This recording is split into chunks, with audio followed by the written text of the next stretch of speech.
تو میکے میں سے پھر ماں باپ فوراً آ گئے، پھر لڑائی جھگڑے وہاں پر بڑھ گئے۔ تو یہ ریزن بنا کہ چھوٹی چھوٹی چیزیں نہ ہم نے صبر کرنا سیکھا، نہ اس کو چھپانا سیکھا، اور غیبت کی وجہ سے کئی لڑائی جھگڑے پھر اس میں سے عام ہوتے تھے۔ تو یہاں پر بھی یہی بتایا جا رہا ہے کہ اللہ تعالیٰ اس کو پسند نہیں کرتا۔ اب یہاں پر دیکھیے کہ ہم کو وہ ساری چیزوں سے نفرت کرنی چاہیے، وہ ساری چیزوں سے ہمیں دور رہنا چاہیے جسے اللہ تعالیٰ پسند نہیں کرتا۔ ہمیں وہ ساری چیزوں کے پیچھے دوڑنا ہے جس کو اللہ تعالیٰ پسند کرتا۔ اللہ تعالیٰ کی رضا ہم چاہتے ہیں نا، اللہم انی اسألک الرضاک، کہ اللہ ہم تیری رضا چاہتے ہیں۔ تو اس کے لیے اللہ یہ کہ کس پر ظلم ہوا ہے اور وہ سب کچھ سننے والا اور جاننے والا ہے۔ اب یہ جو دوسرا پارٹ ہے آیت کا، اللہ من ظلم، تو وہ اس میں کون آئیں گے؟ جیسے کہ اب کوئی بیوی ہے، اس کا شوہر اس کو روز مار رہا ہے، شراب پی کے آ رہا ہے، اس کو کھانے کے لیے ترسا رہا ہے، اس کو پینے نہیں دے رہا، کھانے نہیں دے رہا، اس کو اپنے مائکے میں ملنے نہیں دے رہا، اور پھر اس کو مارتا ہے، پیٹتا ہے، سزائیں دیتا ہے، تکلیفیں کرتا ہے۔ تو ایسی لیڈی جا کر تو اپنا معاملہ اپنے گھر کے بڑوں کو بول سکتی ہے، یا کوئی حاکم کے پاس جا سکتی ہے، یا اپنا اس کو اگر رشتہ نہیں رکھنا ہے تو اس بارے میں وہ جا کر تو پھر بول سکتی ہے۔ ہاں، اگر اس کو اپنا رشتہ برقرار رکھنا ہے تو پھر وہ یہ نہ کرے کہ آج جا کے شکایتیں کرے، کل پھر اس کے ساتھ معاملہ طے کر لے، پھر دونوں برابر ہنس بول کے رہتے رہے، پھر آج وہ شکایتیں کرے، کل پھر مل جل کے رہے۔ تو یہ نہ ہو پھر۔ اگر تو وہ فائنلی اگر وہ چاہتی ہے کہ وہ اپنا کوئی فیصلہ لے لے، تو ایسی صورت میں وہ جا کر حاکم کے سامنے، یا کوئی قاضی کے سامنے، یا کوئی ہمارے پاس جیسے کورٹ وغیرہ ہوتے ہیں وہاں پر، تو ایسی جگہوں پر جا کر تو وہ اگر کہے گی تو اس کو پھر اس کا گناہ نہیں ملے گا۔ وَكَانَ اللَّهُ سَمِيعًا عَلِيمًا، اور اللہ تعالیٰ سب کچھ سننے والا اور جاننے والا ہے۔ اگر تم کوئی بھلائی کھلے طور پر کرو یا چھپا کر کرو، کسی کا قصور معاف کر دو، تو اللہ تعالیٰ خود بہت بڑا معاف کرنے والا ہے۔ یعنی کہ یہاں پر عفو اور درگزر کی بھی ہمیں تعلیم دی جا رہی ہے۔ مسلمانوں کے اخلاق کو دیکھیے کہ کیسا سنوارا جا رہا ہے، ہر چیز، چھوٹی چھوٹی چیزیں ہمیں سکھائی جا رہی ہیں۔ تو یہاں پر یہ کہ اس کے برعکس مسلمانوں کو کیا کہا جائے گا، تم کسی زیادتی کا جواب بھلائی سے دو، یا ظالم کی بددعا کی بجائے اس کو اعلانیہ طور پر خفیہ اس کی بھلائی کی کوئی تدبیر سوچو، تو اس کا قصور معاف کر دو، تو یہ تمہارے حق میں بہتر ہے، جو کہ بہت ہی بڑا بڑا کام ہے۔ یہ مطلب یہ کہ بہت ہی ایک دل گردے کا ایک بہت ہی اس کا کام ہے، بہت بڑے دل کا کام ہے کہ کوئی انسان کے ساتھ کوئی بہت برا سلوک کر رہا ہے، اسپیشلی رشتہ دار۔ ہوتا یہ اکثر کہ ہمارے رشتہ دار کبھی ایسے ہمارے ساتھ برے سلوک کر رہے ہوتے ہیں، اور اس کا جواب ہمیں اگر بھلائی سے دینا پڑے، اچھائی سے دینا پڑے، یا کوئی ایسی تدبیریں کرنا پڑے کہ ان کے ساتھ کوئی بہتری کا معاملہ ہو، تو یہ اللہ تعالیٰ ہمیں سکھا رہے ہیں، اور جو کہ ہم نہیں کر پاتے۔ دیکھیے کہ ہمارے آس پاس ہمارے اکڑ شیطان ہمیں اتنا اکڑ میں لا دیتا ہے کہ نہیں، ہم کیوں معاف کریں ان کو، ہم کیوں پہل کریں، انہوں نے تو فلاں وقت ہم کو ایسے کہا تھا، انہوں نے ایسے بولا تھا، وہ تو ہم کو بلاتے نہیں ہیں، وہ تو ہم کو سلام نہیں کرتے، وہ تو ہمارے سامنے سے جاتے ہیں ہم کو سلام نہیں کرتے، وہ تو فلاں کو دعوت میں بلاتے ہم کو نہیں بلاتے۔ یہ ساری چیزیں جو ہے نا آج کل ہمارے دلوں میں گھر کر گئی ہیں، اور یہی وجہ ہے کہ رشتوں میں خرابیاں پیدا ہو چکی ہیں، رشتوں سے محبت ختم ہو چکی ہے۔ پہلے کے لوگوں میں آپ دیکھیں، آبزرو کریں آپ، ہمارے دادیوں کے، ہمارے نانیوں کے زمانے میں یہ ساری چیزیں ہم نے کبھی نہیں سنی تھی، لیکن آج یہ ساری چیزیں بہت کامن ہے۔ ہر دوسرے انسان کے منہ سے آپ یہ باتیں سنیں گے کہ فلاں ہمارے ساتھ ایسے سلوک کرتے ہیں، فلاں ہمارے رشتہ دار ایسے ہیں، تو ہم کیوں ان کے پاس جائیں، یہاں تک ہم نہ جائیں تو نہ جائیں، بچے بھی نہ جائیں، یعنی کہ نسل در نسل دشمنیاں چلے گی اب۔ تو یہی ہوتا ہے کہ یہاں پر ہمیں سکھایا جا رہا ہے کہ تمہارا پروردگار اتنا زیادہ تم کو معاف کرنے والا ہے، تو پھر تم بھی کیا کرو، عفو اور درگزر سے کام لو۔ آپ نے فرمایا معاف کر دینے سے اللہ تعالیٰ بندے کی ہی عزت بڑھاتا ہے۔ دیکھیے کہ ہماری کہیں بے عزتی نہیں ہو رہی۔ اب کوئی یہ نہ سوچے کہ ہاں بھائی میری تو بہت بے عزتی ہو گئی، میں نے فلاں سے تو بات کر لی، اس نے تو مجھے ایسے کیا تھا، میرے ساتھ ایسا سلوک کیا، لیکن دیکھیے کہ میں اس کے ساتھ جھک گئی، تو اس کی وجہ سے میری عزت کم نہیں ہوگی۔ یہ نہیں سوچنا انسان نے کہ میری عزت اس سے کم ہوگی، بلکہ اللہ تعالیٰ خود کہہ رہا ہے کہ بندے کی عزت بڑھاتا ہے۔ ہمیں لوگوں کی نظروں میں تھوڑی اپنی عزت بڑھانا ہے، ہمیں تو اللہ کی نظر میں اپنی عزت بڑھانا ہے۔ تو اگر ہم کسی سے بات کر کے چھوٹے ہو جاتے ہیں دنیا میں، تو کوئی بڑی بات نہیں ہے، ہم اللہ کی نظر میں بڑے کیوں نہ بن جائیں۔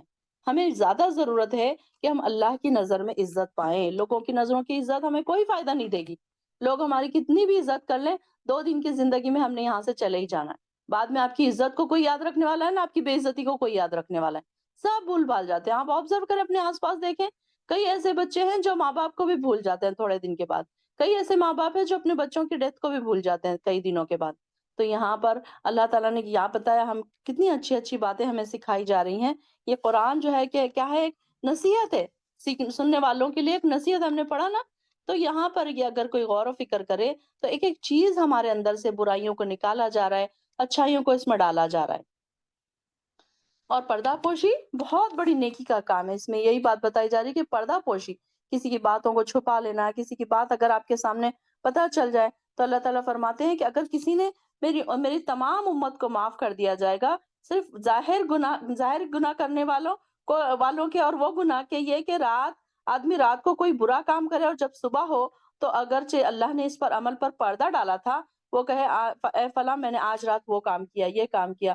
کبھی کبھی لوگ اپنے برے کام بھی لوگوں کے سامنے بڑے شان و شوکت سے، شوق سے بتاتے ہیں. تو یہاں پر یہ بھی بات بتائی جا رہی ہے کہ وہ بری بات ہے کہ ہم اپنے برے کام لوگوں کے سامنے بتائیں. اس میں بھی لوگ آج کل ایک بڑی چیز سمجھتے ہیں کہ میں نے فلاں سے تو ایسی بحث کی، ایسی میں نے اس کو گالیاں دی، ایسے ہم بڑے شان سے بولتے رہتے ہیں کہ ہم جیسے کہ کوئی اپنی بڑائی مار رہے ہیں کہ میں نے تو فلاں کو ایسا چماٹا مارا، میں نے تو اس کو ایسے گالی دی، میں نے تو اس کو اتنا ڈانٹا کہ وہ خاموش ہو گیا. تو یہ کیا ہے؟ ہم اپنی برائیاں بیان کر رہے ہیں نا. تو اللہ تعالیٰ نے تو پردہ ڈال دیا تھا اس برائی پر. تو اللہ تعالیٰ کہتا ہے کہ اگر میرا بندہ پردہ ڈالے گا تو میں بھی پردہ ڈالوں گا اس پر. پھر کیا ہے کہ اس پر ہمیں ایسی بری چیزیں ہمیں بیان بھی نہیں کرنا چاہیے. اور اللہ تعالیٰ تو معاف کرنے والا اور ہر چیز پر خوب قادر ہے. اگر تم کوئی بھلائی علانیہ کرو یا چھپ کے کرو یا کسی کا قصور معاف کر دو تو اللہ تعالیٰ ہر چیز کو معاف کرنے والا ہے. جو لوگ اللہ اور اس کے رسولوں کا انکار کرتے ہیں اور چاہتے ہیں کہ اللہ اور اس کے رسولوں کے درمیان تفریق کریں اور کہتے ہیں کہ ہم فلاں فلاں رسول پر تو ایمان لاتے ہیں اور فلاں کا انکار کرتے ہیں، اور یہ چاہتے ہیں کہ کفر اور ایمان کے درمیان ایک تیسری راہ اختیار کر لے، ایسے ہی لوگ پکے کافر ہیں اور ہم نے کافروں کے لیے رسوا کن عذاب تیار کر رکھا ہے. اور جو لوگ اللہ اور اس کے تمام رسولوں پر ایمان لاتے ہیں اور ان میں کسی بھی میں بھی فرق نہیں کرتے، ایسے ہی لوگوں کو اللہ ان کے اجر عطا فرمائے گا. اور اللہ تعالیٰ بڑا بخشنے والا اور رحم فرمانے والا ہے.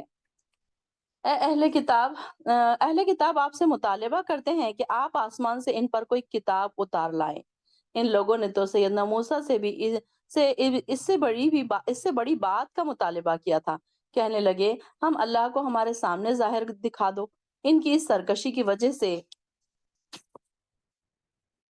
بجلی نے ان کو آ پکڑا تھا. پھر اے اہل کتاب، تم نے واضح دلائل آ جانے کے بعد بچڑے کو اپنا معبود بنا لیا. پھر ہم نے ان کا یہ قصور بھی معاف کر دیا اور ہم نے موسیٰ کو کھلا غلبہ عطا کیا. ہم نے ان یہود سے اقرار لینے کے لیے ان کے سروں پر طور پہاڑ کو بلند کیا اور کہا کہ دروازے میں سجدہ کرتے ہوئے داخل ہونا، اور یہ بھی کہ حکم دیا کہ ہفتے کے بارے میں زیادتی نہ کرنا. ان باتوں پر ہم نے ان سے مضبوط عہد لیا تھا. پھر چونکہ ان لوگوں نے اپنا عہد توڑ دیا اور اللہ کی آیات کا انکار کر دیا اور انبیاء کو ناحق قتل کیا اور یوں کہا کہ ہمارے دل غلافوں میں ہیں، اور حالانکہ اللہ نے ان کے کفر کی وجہ سے ان کے دلوں پر مہر لگا رکھی ہے. اب یہ دیکھیں کہ معجزات، یہاں پر موسیٰ علیہ السلام کے معجزات بھی بیان کیے جا رہے ہیں کہ موسیٰ علیہ السلام کو کتنے معجزات دیے گئے تھے. جیسے کہ ہم پیچھے بھی پڑھ رہے تھے، موسیٰ علیہ السلام کو عصا دیا گیا تھا، ید بیضا دیا گیا تھا کہ ان کا ہاتھ جب وہ بغل میں ڈال کے باہر نکالتے تو وہ روشن ہو جاتا. پھر آل فرعون پر سے نجات دلائی تھی. پھر ان کے اوپر کتنے عذاب آئے تھے، جوؤں کا عذاب، مینڈکوں کا عذاب، خون کا عذاب. ایک بار خون کی بارش ہوئی تھی، ایک بار مینڈکوں کی بارش ہوئی تھی، ایک بار ان کے ہر چیز میں جوئیں پڑ گئی تھی، اس کا عذاب آیا تھا. پھر سیدنا موسیٰ علیہ السلام کی دعا سے یہ ساری چیزیں دور کر دی. پھر جادوگروں کے مقابلے میں سیدنا موسیٰ علیہ السلام کی کامیابی، جادوگروں کا ایمان لانا، دریا کا پھٹنا، پھر اس میں فرعون اور آل فرعون کا غرق ہونا، پھر بنی اسرائیل کا فرعونیوں سے نجات پانا. مطلب ایسے ایسے دلائل اللہ تعالیٰ نے ان کو بھیجے تھے. اس کے باوجود بھی پھر انہوں نے کیا کیا، پھر آپ پر کیا کتاب بھی اتاری گئی تھی، تو کیا یہ لوگ ایمان لے آئیں گے؟ ان کے بارے میں کہا جا رہا ہے کہ اتنی ساری چیزیں ہونے کے باوجود بھی پھر کیا کیا انہوں نے، گوسالہ پرستی یعنی کہ گائے کی پوجا شروع کر دی. کہ تم لوگ اس قدر ظالم تھے کہ تم نے یہ نہیں سمجھا کہ یہ سب اتنی مہربانیاں اللہ تعالیٰ نے تم پر کی، اس کے باوجود بھی تم نے بچڑے کی پوجا شروع کر دی. تو یہ ہم پہلے اس کے بارے میں پڑھ چکے ہیں. تو اب اس میں بتایا جا رہا ہے کہ قوم موسیٰ کی جو نافرمانیاں ہیں تو اس میں اس میں بتایا جا رہا ہے کہ موسیٰ پر جو توریت کی تختیاں جو نازل ہوئی تھی تو ان پر تمہارا ایمان کس قسم کا تھا؟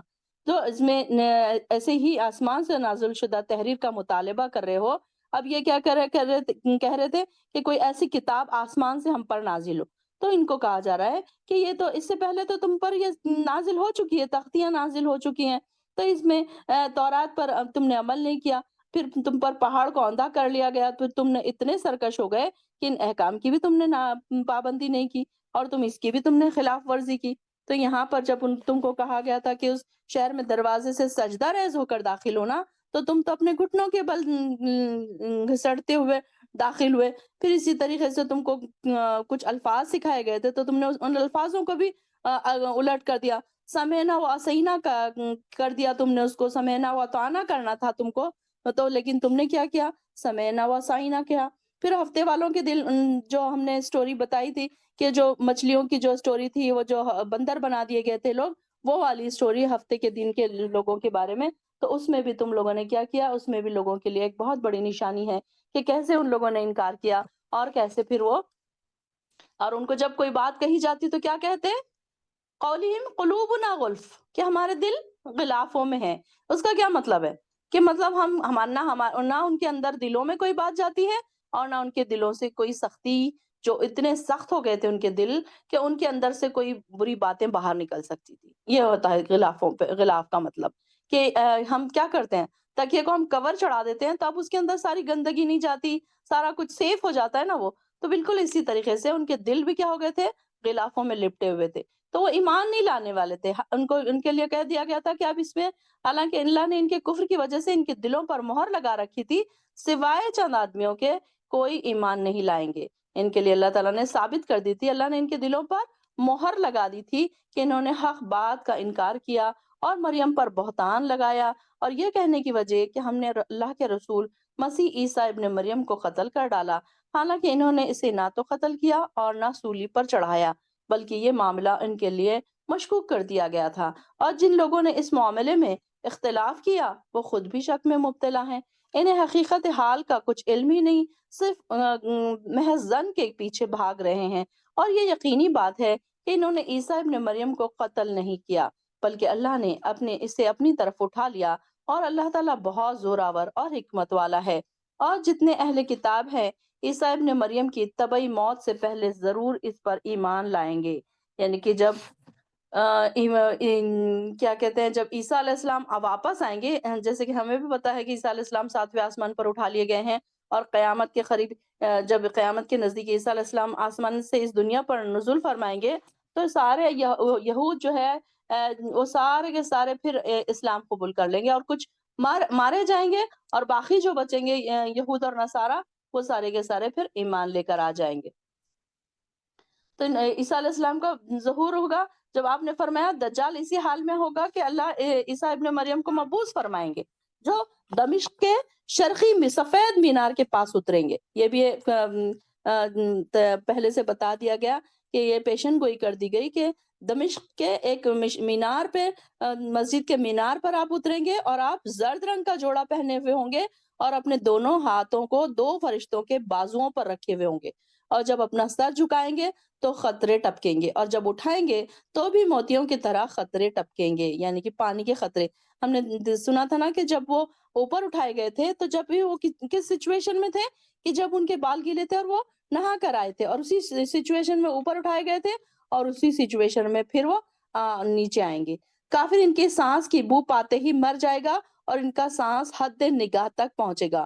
پھر وہ دجال کی تلاش کریں گے تو اسے پا کر پھر اسے قتل کریں گے، یعنی کہ دجال ان کے اترنے سے پہلے آ چکا ہوگا. یاجوج ماجوج کو بھی یہی ان کی بددعا سے قتل، پھر یاجوج ماجوج بھی ان کی بددعا سے قتل ہوں گے. دجال، آپ حضرت عمر فرماتے ہیں کہ آپ نے فرمایا دجال میری امت میں نکلے گا، لیکن وہ 40 ڈیش رہے گا، یعنی کہ 40 برس، 40 سال یا دن، کچھ نہیں اس کے بارے میں نہیں کہا گیا کہ 40 دن یا 40 ماہ یا 40 سال. تو اللہ تعالیٰ عیسیٰ ابن مریم کو بھیجے گا، پھر وہ ایسے ہوں گے جیسے عروہ بن مسعود عیسیٰ دجال کو قتل کریں گے، پھر اسے مار ڈالیں گے، پھر 7 سال تک لوگ اسی طرح رہیں گے، 2 آدمی دشمنی نہ ہوگی، یعنی کہ سب لوگ نیکیوں پر قائم ہو جائیں گے، اور اسلام پر سارے کے سارے پابند ہو جائیں گے. اور قیامت کے دن ان کے خلاف گواہی دیں گے۔ اور یعنی کہ اب آیت نمبر دیکھیے 160۔ یہودیوں کے اس ظلم کی وجہ سے اور بہت سے لوگوں کو اللہ کی راہ سے روکنے کی وجہ سے ہم نے ان پر کئی پاکیزہ چیزیں حرام کر دی جو پہلے ان کے لیے حلال تھیں، اس لیے بھی کہ وہ سود کھاتے تھے اور انہیں اس سے منع کیا گیا تھا، اور وہ لوگوں کے مال ناجائز طریقوں سے کھا جاتے تھے، اور ایسے کافروں کے لیے ہم نے دکھ دینے والا عذاب تیار کر رکھا ہے۔ یعنی کہ ان کے لیے بہت ساری چیزیں ان کے لیے حلال تھی، لیکن انہوں نے کیا کیا، اپنے لیے ہی تک پریشانی کر لی، اور بہت ساری چیزیں انہوں نے خود ہی اپنے لیے حرام کر دی۔ جیسے کہ اب سود ان کے لیے حرام تھا، لیکن انہوں نے کیا کیا، اس کو حلال کر لیا۔ اونٹ کا گوشت ان کے اوپر حلال تھا، لیکن اس کو انہوں نے حرام کر دیا، حلال کر لیا کہ نہیں نہیں اب ہم نہیں کھائیں گے، انہوں نے نہیں کھایا تھا تو ہم بھی نہیں کھائیں گے۔ تو یہ ایسی چیزیں انہوں نے حرام کو حلال بنا لیا اور حلال کو حرام بنا لیا۔ لیکن ان میں سے جو علم میں پختہ اور ایماندار ہیں اور اس پر وحی پر ایمان بھی لاتے ہیں جو آپ کی طرف نازل کی گئی ہے، اور اس پر بھی جو آپ سے پہلے کی گئی تھی، وہ نماز قائم کرتے ہیں، زکوٰۃ ادا کرتے ہیں، اور اللہ اور آخرت کے دن پر ایمان رکھتے ہیں، ایسے لوگوں کو ہم بہت بڑا اجر دیں گے۔ یعنی کہ دیکھیے کہ اس میں کئی ایسے لوگ تھے جو یہودی تھے، لیکن یہ کیا کہ بڑے پابند تھے، اس میں بھی نیک تھے۔ کئی ان کے علماء بھی ایسے تھے کہ وہ بہت نیک تھے، اور وہ اس پر وہی باتوں پر عمل بھی کرتے تھے، اور جب آپ صلی اللہ علیہ وسلم پر وہی آئی اور انہوں نے اپنے ایمان لا لیے، تو ان کو دوہرا اجر اس کا ملا، کہ ایک ان کے نبی پر ایمان لانے کا اور اس نبی پر ایمان لانے کا، ان کو دونوں طرف بھی ان کو اجر ملے گا پھر۔ اے محمد صلی اللہ علیہ وسلم، ہم نے آپ کی طرف اس طرح وحی کی ہے جیسے نوح اور ان کے بعد آنے والے انبیاء کی طرف کی تھی، اور ہم نے ابراہیم، اسماعیل، اسحاق، یعقوب اور ان کی اولاد عیسیٰ، ایوب، یونس، ہارون اور سلیمان کی طرف وحی کی، اور داؤد کو زبور عطا کی۔ کچھ رسول تو ایسے ہیں جن کا حال اس سے پہلے ہم آپ کو بتا چکے ہیں۔ اب یہاں پر دیکھیے کہ کچھ نبیوں کے نام قرآن میں آئے ہیں، اور کئی ایسے انبیاء ہیں جن کے نام قرآن میں نہیں ہے۔ 1,24,000 انبیاء آئے تھے، لیکن ان کے نام ہمیں نہیں بتائے گئے، نہ ان کی سٹوریز ہمیں بتائی گئی۔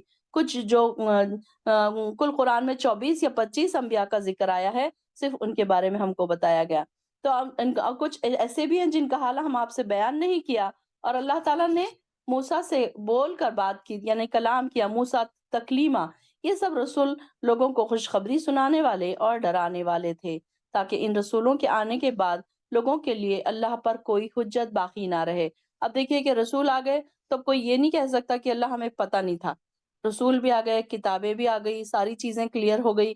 اب جا کر کوئی انسان اللہ تعالیٰ کے پاس یہ حجت نہیں قائم کر سکتا کہ اللہ ہمیں نہیں پتا تھا، اچھا ایسے کرنا تھا، ہمیں نہیں پتا تھا، ہمیں کیا معلوم، ایسی نماز پڑھنا تھا، ایسے روزے رکھنا تھا، یہ لوگوں کے ساتھ ایسے تعلقات، خیال، حقوق العباد کیا تھے، حقوق اللہ کیا تھے، کون سی چیزوں کے کیا احکامات تھے، ساری چیزیں اللہ تعالیٰ نے کھول کھول کر بیان کر دی، تاکہ لوگوں پر کوئی حجت باقی نہ رہے۔ اللہ بڑا زبردست اور حکمت والا ہے، بلکہ اللہ تو یہ گواہی بھی دیتا ہے کہ اس نے جو کچھ آپ کی طرف اتارا ہے اپنے علم کی بنا پر اتارا ہے، اور فرشتے بھی یہی گواہی دیتے ہیں، اگرچہ اللہ کی گواہی بہت کافی ہے۔ پھر جن لوگوں نے اس نازل کردہ وحی کا انکار کیا اور اللہ کی راہ سے لوگوں کو روکا، یقیناً وہ گمراہی میں بہت دور تک نکل گئے۔ بے شک جو لوگ کافر ہوئے اور ظلم کرتے رہے، اللہ انہیں ہرگز نہ بخشے گا، اور نہ ہی انہیں جہنم کی راہ کے سوا کوئی دوسری راہ دکھائے گا جس میں وہ ہمیشہ ہمیشہ رہیں گے، اور یہ بات اللہ کے لیے بالکل آسان ہے۔ آیت نمبر 170۔ لوگوں، تمہارے پاس تمہارے رب کی طرف سے رسول دین حق لے کر آ چکا ہے، لہٰذا تمہارے لیے بہتر یہی ہے کہ تم ایمان لے آؤ، اور اگر کفر کرو گے تو یاد رکھو جو کچھ آسمانوں اور زمین میں ہے سب اللہ ہی کا ہے، اور اللہ تعالیٰ سب کچھ جاننے والا، حکمت والا ہے۔ اے اہل کتاب، اپنے دین میں غلو نہ کرو۔ غلو کیا ہے؟ یا اہل الکتاب لا تغلو فی دینکم۔ غلو کیا ہے؟ غلو کا مطلب یہ ہے کہ بہت زیادہ، یا تو دین میں کسی کو بہت زیادہ بڑھا دینا یا بہت زیادہ نیچے کر دینا۔ جیسے عیسیٰ کے متعلق نصارہ کا کیا عقیدہ تھا کہ وہ اللہ کے بیٹے ہیں، اب انہوں نے دین میں غلو کر لیا نا، بہت زیادہ بڑھا دیا نبی کو۔ تو اس کے بالکل برعکس یہود کا یہ عقیدہ کہ وہ نبی نہ تھے، بلکہ یہود انہیں کیا ولد الحرام سمجھتے تھے، یعنی کہ یہ سمجھتے تھے کہ بی بی مریم کے اوپر انہوں نے تہمت لگائی تھی، تو اسی بنا پر انہوں نے آپ کو سولی پر چڑھانے میں اپنی کوششیں صرف کر دی۔ تو یہاں پر گویا ایک ہی رسول کے بارے میں غلو کی بنا پر اہل کتاب کے دونوں بڑے بڑے فرقے گمراہ ہو گئے۔ تو یہاں پر ان کے بارے میں کہا جا رہا ہے کہ تم اپنے دین میں غلو مت کرو، حد سے مت بڑھ جاؤ۔ مسیح ابن مریم صرف اللہ کے رسول اور اس کے کلیمہ تھے، جسے اللہ نے مریم کی طرف بھیجا تھا، اور وہ اس کی طرف سے ایک روح تھے۔ تو تم اللہ اور اس کے رسولوں پر ایمان لاؤ اور یہ نہ کہو کہ خدا تین ہیں۔ اب یہ دیکھیے کہ عیسائیوں کا کیا عقیدہ تھا کہ تین خدا ہیں۔ ان کا یہ تھا کہ عیسیٰ، روح القدس اور خدا، یہ تینوں مل کے پھر ایک خدا بنتے، یہ تینوں خدا مل کر ہی ایک خدا بنتے، ان کا یہ تھا۔ ان کی وہ توحید تثلیث اس کو کہتے ہیں، کہ مثلاً وہ ایک مثال ایسی دیتے ہیں کہ ایک پیسے میں تین پائیاں ہوتی ہے اور یہ تینوں مل کر ایک پیسہ بنتا ہے۔ تو یہ اس طریقے سے انہوں نے بنا لیا تھا اپنے عقیدے۔ تم اللہ اور اس کے رسولوں پر ایمان لاؤ اور یہ نہ کہو کہ خدا تین ہے، اس بات سے باز آ جاؤ، یہی تمہارے لیے بہتر ہے۔ صرف اللہ اکیلا ہی الہ ہے، اور وہ اس بات سے پاک ہے کہ اس کی کوئی اولاد ہو۔ جو کچھ آسمانوں اور زمین میں ہے سب اسی کا ہے، اور اللہ اکیلا ہی کائنات کا نظام چلانے کے لیے کافی ہے۔ مسیح اس بات سے شرم نہیں سمجھتے کہ وہ اللہ کا بندہ ہو کر رہیں، اور نہ ہی مقرب فرشتے اس کو شرم محسوس کرتے ہیں۔ جو شخص اس کی بندگی میں شرم محسوس کرے اور تکبر کرے تو اللہ ان سب کو عنقریب اپنے یہاں اکٹھا کرے گا۔ یعنی کہ دیکھیے کہ نبی جو ہے تو وہ اس بات میں نہیں شرم محسوس کرتے کہ وہ اللہ کے نبی ہے، وہ ایک عام بندے ہیں۔ فرشتے بھی اس بات میں نہیں شرم محسوس کرتے کہ ہم فرشتے ہیں صرف، اور اس سے زیادہ کچھ نہیں ہے، بلکہ کوئی انسان اس میں شرمندگی نہ محسوس کرے کہ کوئی چیز ہمیں آتی ہے، کوئی چیز ہمیں نہیں آتی ہے، ہم اللہ کے ایک عام سے بندے ہیں، یہ بتانے میں کوئی شرم محسوس نہیں ہونی چاہیے۔ بلکہ انسان کیا کرتا ہے، ہمیشہ اپنے آپ کو ایک بڑی چیز بتانے کی کوشش کرتا ہے۔ تو اس میں کیا ہے کہ دیکھیے اتنے بڑے بڑے انبیاء تھے، اتنے بڑے بڑے فرشتے تھے، لیکن انہوں نے کبھی اس میں شرم نہیں محسوس کی کہ ہم اس سے زیادہ بڑھ جائیں، یا ہم اتنے بڑے ہو جائیں، یا ہم اتنے چھوٹے کیوں ہیں، ہمیں تو اتنا بڑا فرشتے بنایا گیا ہے تو لوگ ہماری بھی عبادت کریں۔ ایسے انہوں نے کبھی نہیں سوچا، انبیاء نے بھی یہ نہیں سوچا کہ ہم اس طریقے سے ہم کو کوئی ہماری کوئی عبادت کرے، یا ہم کو بہت زیادہ کوئی عزت دیتا رہے۔ پھر جو لوگ ایمان لائے اور نیک عمل کرتے رہے انہیں ان کے پورے اجر دے گا اور اپنے فضل سے زیادہ بھی دے گا۔ مگر جن لوگوں نے اللہ کی بندگی کو آر سمجھا، یعنی کہ شرم کی بات سمجھا اور اکڑے رہے، تو انہیں وہ دکھ دینے والا عذاب دے گا، اور وہ اپنے لیے اللہ کے سوا کسی کو بھی حامی اور مددگار نہیں پائیں گے۔ لوگوں تمہارے پاس تک تمہارے رب کی طرف سے واضح دلیل آ چکی ہے، اور ہم نے تمہاری طرف صاف صاف راہ دکھانے والا نور یعنی کہ قرآن نازل کیا۔ وَأَنزَلْنَا إِلَيْكُمْ نُورًا مُبِينًا، آیت نمبر 174 میں اللہ تعالیٰ نے قرآن کے لیے کیا لفظ استعمال کیا؟ نور۔ کیا یہ ایک نور ہے؟ نور کیسے ہے؟ ہم کو اندھیروں سے روشنی کی طرف لاتا ہے نا، ہم گمراہیوں سے، ہم کو ضلالت سے، ہم کو ایسے راستوں پر لاتا ہے جو بالکل کھلے راستے ہیں، جو بین ہے، واضح راستے ہیں۔ تو گمراہی سے ہدایت کی طرف لانے والا جو راستہ ہے تو وہ کیسا ہے؟ نور کا راستہ ہے۔ تو اب جو لوگ اس اللہ پر ایمان لے آئے اور اس قرآن کو مضبوطی سے تھامے رہے، انہیں اللہ اپنی رحمت اور فضل میں شامل کرے گا، اور اپنی طرف آنے کی سیدھی راہ انہیں دکھائے گا۔ مضبوطی سے تھامے رہنے کا کیا مطلب ہے؟ یہ نہیں ہے کہ ٹائٹ پکڑ لیں بس، یا پھر اپنے سینے سے لگا لیں، یا پھر اس کو اچھے سے کورز میں ڈال کے اس کو جزدان میں لپیٹ کے بڑے خوبصورت سے جزدان بنا کر تو اس کو اوپر تاخوں میں سجا دے۔ نہیں، بلکہ اس کو تھامنے کا مقصد یہ ہے کہ اس کو پڑھا جائے، اس کو سمجھا جائے، اس پر عمل کیا جائے، اس کو اپنے دلوں میں اتارا جائے۔ لوگ آپ سے کلالہ کے متعلق فتویٰ پوچھتے ہیں، آپ ان سے کہیے اللہ تمہیں اس کے بارے میں فتویٰ دیتا ہے کہ اگر کوئی شخص لاولد مر جائے، یعنی کہ اس کی کوئی اولاد نہ ہو، اور اس کی ایک بہن ہو، تو اسے ترکے کا نصف ملے گا۔ یعنی کہ نہ اس کے ماں باپ ہیں، ہم نے پیچھے پڑھا تھا نا، کلالہ کیا ہے؟ ایسا شخص جس کے نہ ماں باپ ہیں، نہ بچے ہیں، نہ اولاد ہے، تو اس کی بہن کو اس کا نصف ملے گا، آدھا حصہ اس کی بہن کو ملے گا۔ اور اگر کلالہ عورت ہے، یعنی لاولد ہے، اس کی کوئی اولاد نہیں ہے، اور اس کا بھائی اس کا وارث ہوگا، تو یہاں پر دیکھیے کہ اگر عورت ہے تو اس کا بھائی اس کا وارث ہوگا، اور اگر مرد ہے تو اس کی بہن اس کی وارث ہوگی۔ اگر 2 بہنیں ہیں تو ان کو ترکے کا 2/3 ملے گا، اور اگر کئی بہن بھائی ہوں یعنی مرد اور عورتیں ملے جلے ہوں تو مرد کو 2 عورتوں کے برابر حصہ ملے گا۔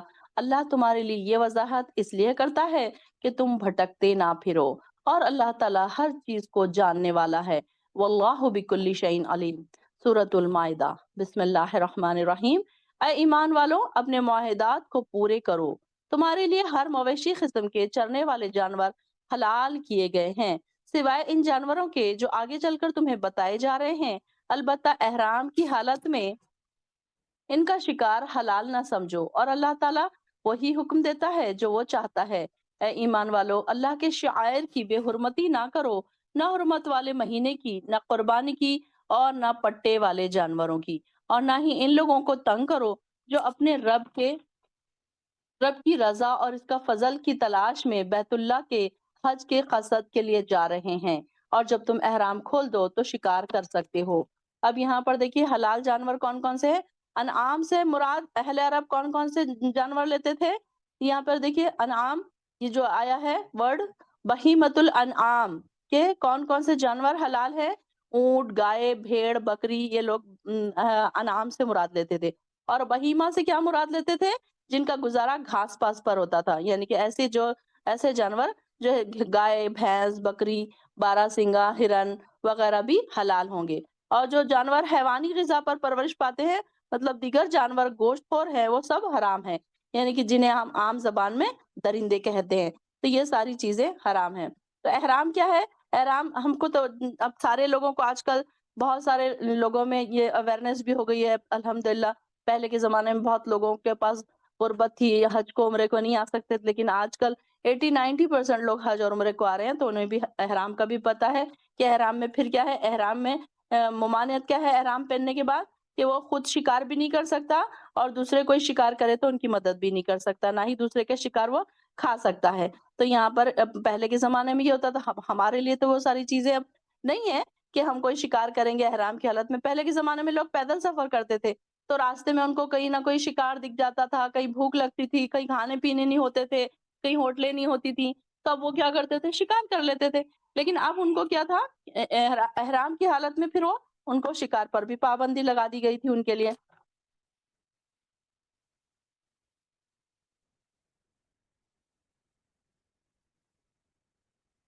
یا ایھا الذین آمنوا لا تحلوا شعائر اللہ، اے ایمان والو، ہاں اللہ کے شعائر کی بے حرمتی نہ کرو۔ اور یہ اللہ کے شعائر کیا ہے؟ جیسے مسلمانوں کے گرجا ہے، مسلمانوں کی مساجد ہیں، گرجا ہے، سلیب ہے عیسائیوں کے، یہ ایسی ساری چیزیں کیا ہے؟ شعائر ہے، اللہ کی نشانیاں ہیں۔ یہ اذان ہے، نماز ہے، نماز با جماعت ہے۔ اب لوگ ہندوؤں کے مندر ہیں، یہ ان کے لیے کیا ہے؟ ایک شاعر ہے یہ۔ تو ان کی بے حرمتی مت کرو، چاہے اگر ان کے بھی ہیں اگر، تو کیا ہے، ہم کو ایسی ان کی بے حرمتی نہیں کرنی چاہیے، کیونکہ اگر ہم ان کی بے حرمتی کریں گے تو پھر وہ ہماری چیزوں کی بے حرمتی کریں گے۔ تو اس میں اللہ تعالیٰ کے شاعر بے شمار ہیں، جس میں سے چند کے نام لیے گئے ہیں۔ اب اس میں کیا ہے؟ حرمت والے مہینے ہیں، ذی القعدہ، ذی الحجہ، محرم، رجب۔ یہاں پر بتایا گیا کہ ان کے ایسے لوگ حرمت والے مہینوں کی، اور نہ قربانی کی، اور نہ پٹے والے جانوروں کی۔ اب یہاں پر پٹے والے جانور سے مراد کیا ہے؟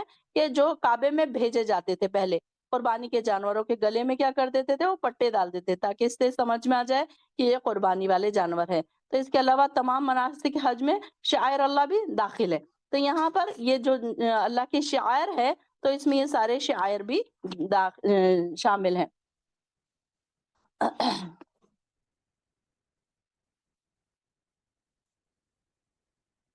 اور نہ ہی ان لوگوں کو تنگ کرو جو اپنے رب کی رضا اور اس کے فضل کی تلاش میں بیت اللہ کے حج کے ارادے سے جا رہے ہوں۔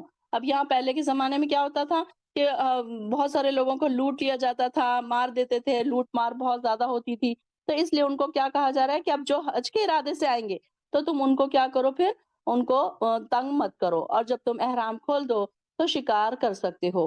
اور دیکھو، اگر کسی قوم نے تمہیں مسجد حرام سے روک دیا تو اس کی دشمنی تمہیں زیادتی پر زیادہ بھڑکا نہ دے تمہارے غصے کو، اور نیکی اور خدا ترسی کے کاموں میں ایک دوسرے سے تعاون کرو، گناہ اور سرکشی کے کاموں میں نہ کرو۔ یعنی کہ اگر کوئی نیکی کے کام ہے تو اس میں کیا کرو؟ تم ایک دوسرے کی مدد کرو۔ اب جیسے کہ ہم کوئی اگر کنواں بنا رہا ہے تو ہم اس کی مدد کر رہے ہیں کہ چلو ہم سب کو سب پیسے جمع کر کے آپ کو دیتے ہیں۔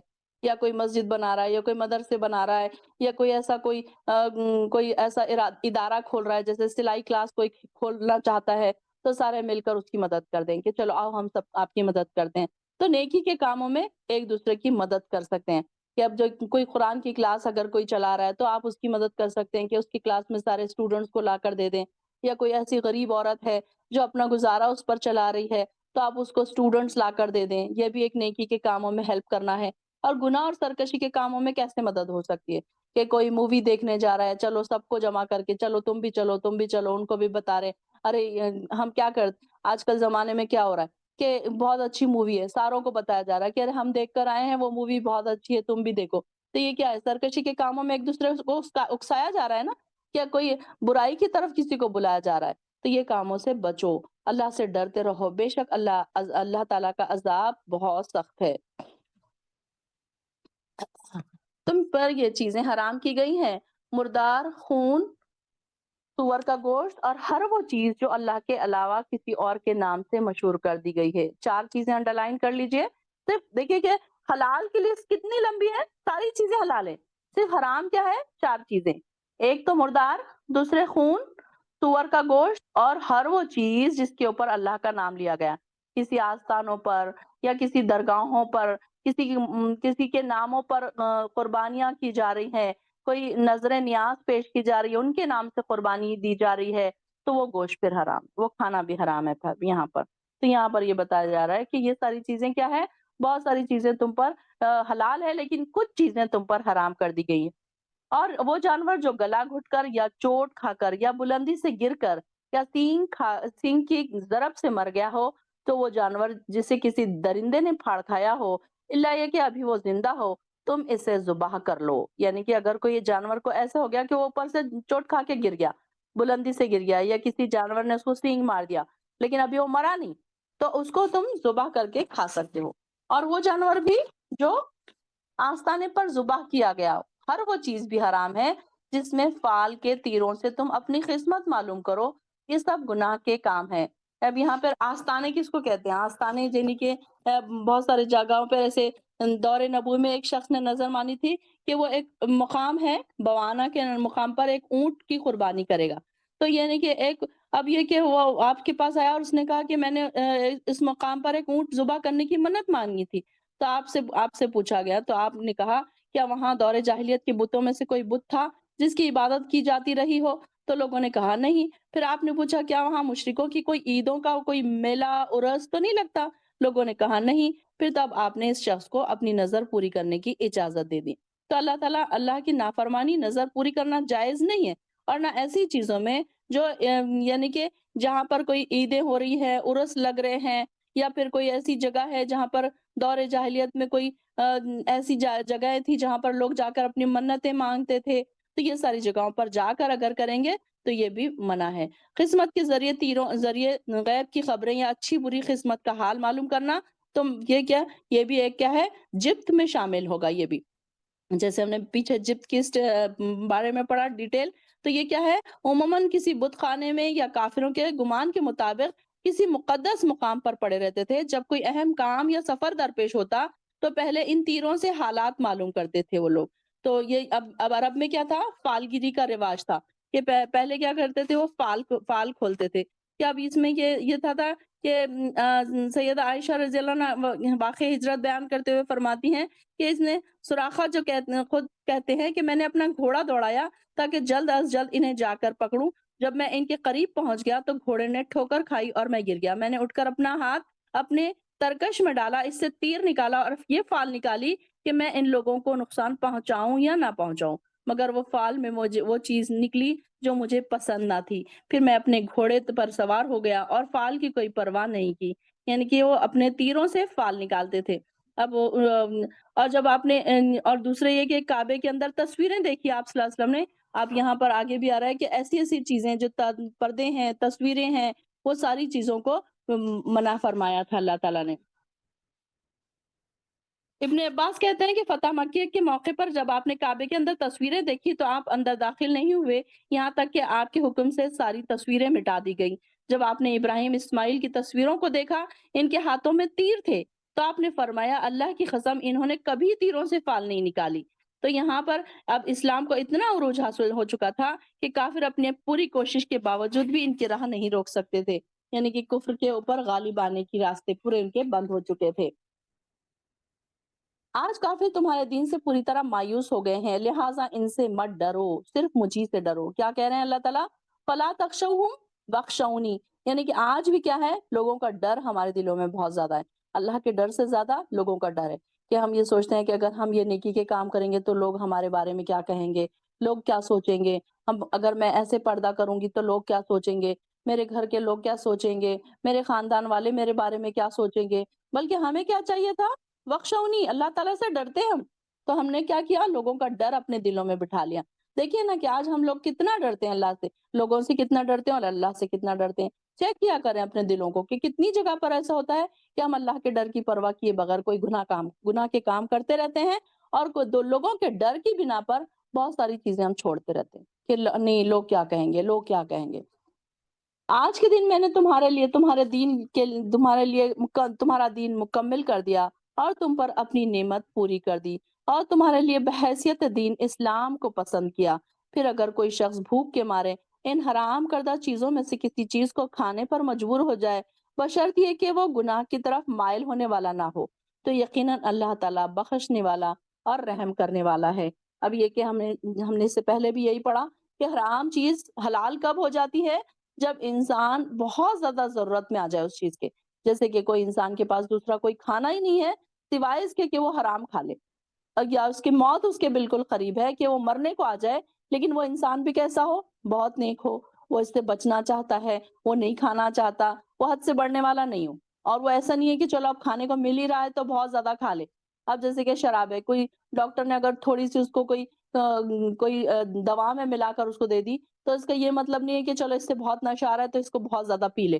پھر وہ کوئی ایسی کھانے پینے کی چیزیں جو بہت پسندیدہ ہیں اور وہ نہیں کھا رہے تھے، لیکن اب چلے اب ایسی ضرورت پیش آ گئی تو چلو کھانے کے، اللہ تعالیٰ نے تو منع نہیں کیا ایسی جگہوں پر، تو بہت زیادہ سیر ہو کر کھا رہے ہیں۔ تو ایسی چیز نہیں ہے کہ اللہ تعالیٰ نے منع کیا ہے کہ سیر ہو کر نہیں کھانا، مجبور ہو کر اگر ایک دو بائٹس کھا لے یا کچھ اتنی کھا لے کہ وہ اپنی زندگی کو بچا سکے تو پھر اس پر کوئی گناہ نہیں۔ لوگ آپ سے سوال پوچھتے ہیں ان کے لیے کچھ حلال کیا گیا؟ آپ ان سے کہیے کہ تمام پاکیزہ چیزیں تمہارے لیے حلال کر دی گئی ہیں، اور ان شکاری جانوروں کا شکار بھی جنہیں تم نے اس طرح سدھایا ہو جسے اللہ نے تمہیں سکھایا، جیسے اللہ نے تمہیں سکھایا ہے۔ لہٰذا جو شکار وہ تمہارے لیے روکے رکھے وہ کھا سکتے ہو، اور انہیں چھوڑتے وقت اللہ کا نام لیا کرو، اللہ سے ڈرتے رہو۔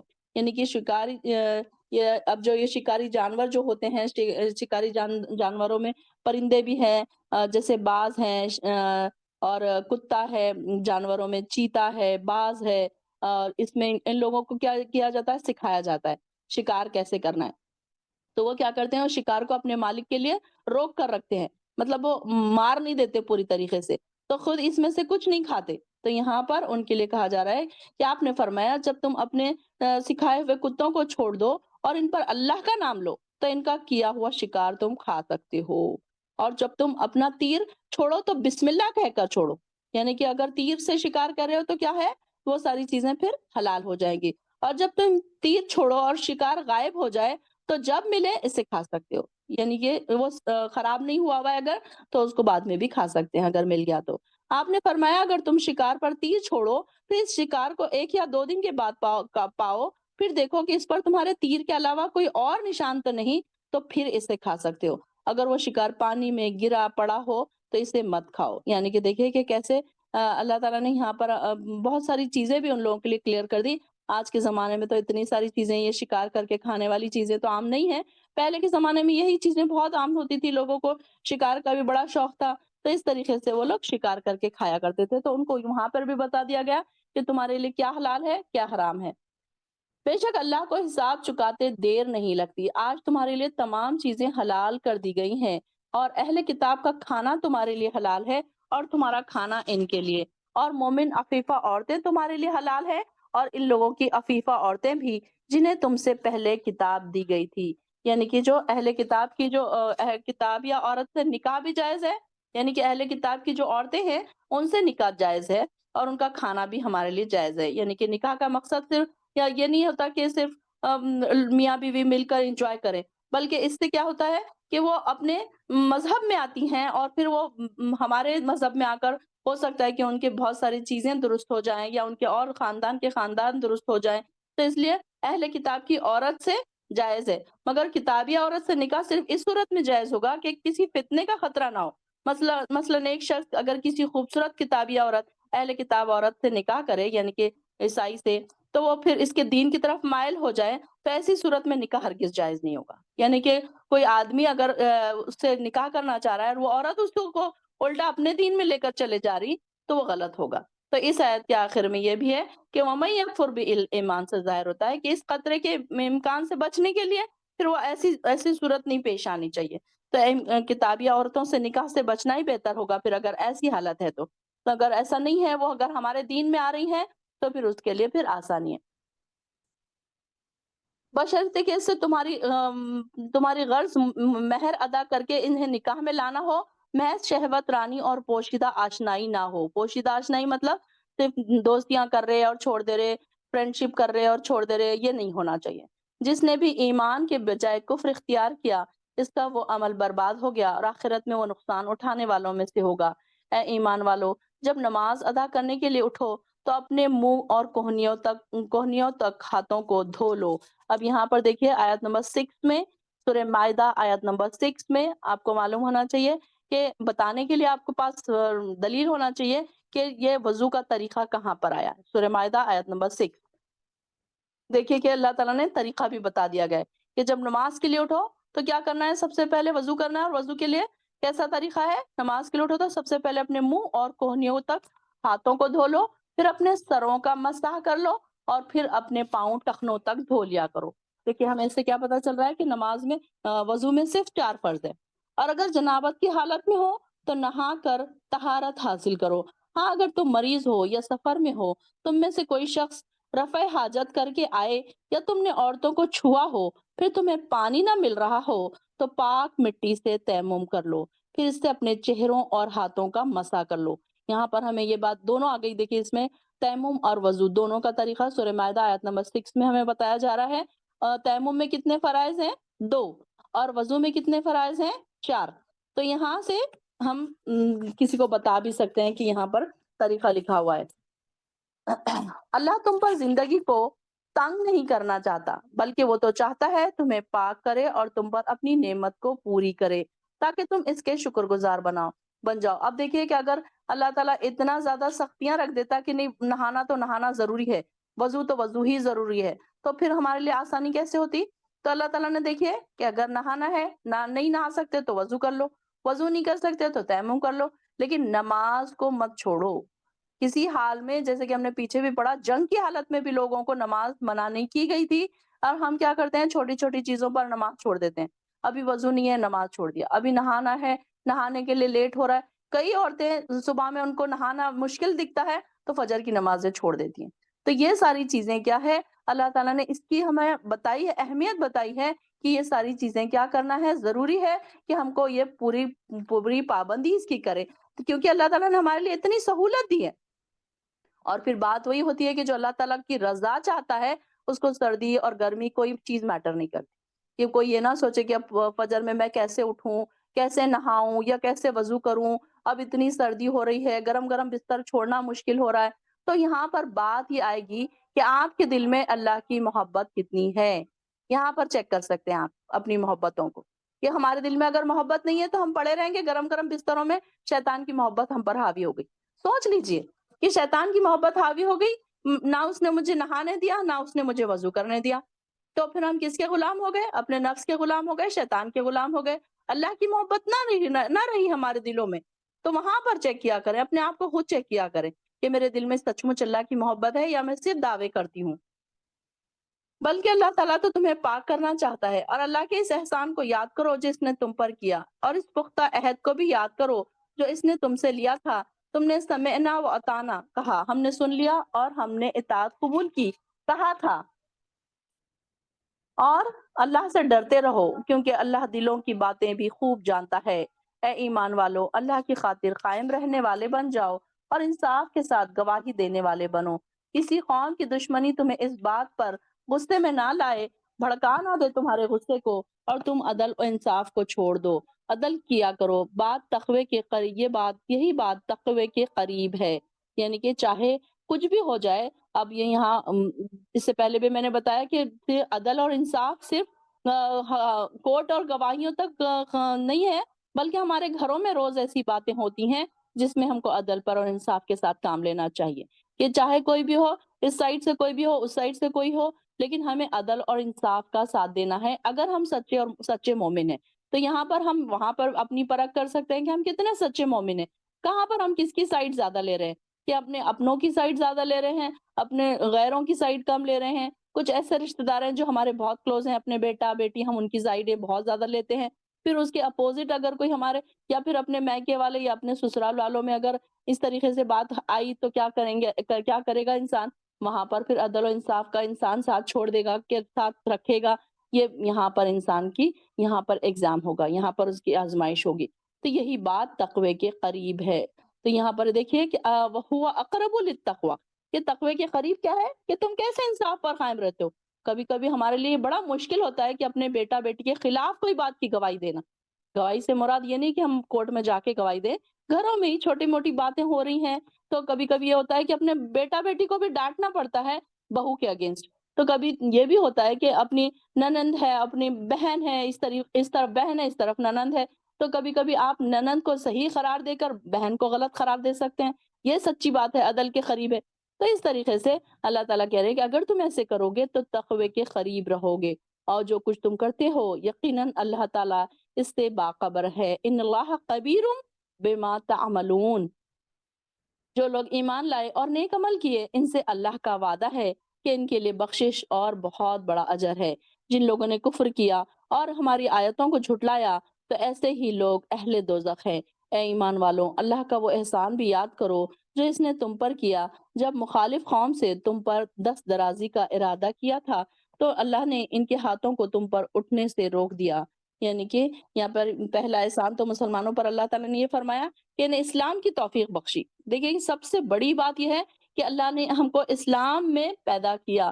کوئی اور دوسرے مذہب میں ہندو بنا دیتا، کرسچن بنا دیتا، تو ہم کو کیا پتا چلتا کہ کیا صحیح ہے کیا غلط ہے۔ اب دیکھیے کہ ان کے جو اولادیں ہیں، ان کے جو گھر والے ہیں، تو وہ اسی کو صحیح سمجھتے ہیں۔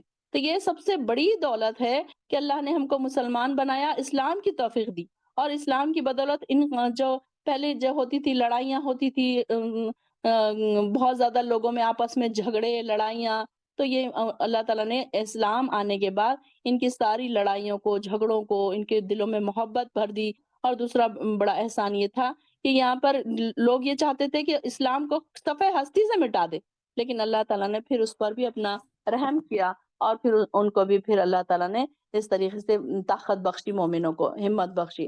اور اللہ نے بنی اسرائیل سے بھی پکا عہد لیا، اور ان میں 12 سردار مقرر فرمائے، اور فرمایا کہ میں تمہارے ساتھ ہوں اگر تم نے نماز کو قائم رکھا، زکوٰۃ ادا کرتے رہے، اور میرے رسولوں پر ایمان لا کر ان کی مدد کرتے رہے، اور اللہ کے بندوں کو قرض حسنہ دیتے رہے، تو یقیناً میں تمہاری برائیاں تم سے دور کر دوں گا، اور ایسے باغات میں داخل کروں گا جن کے نیچے نہریں جاری ہیں۔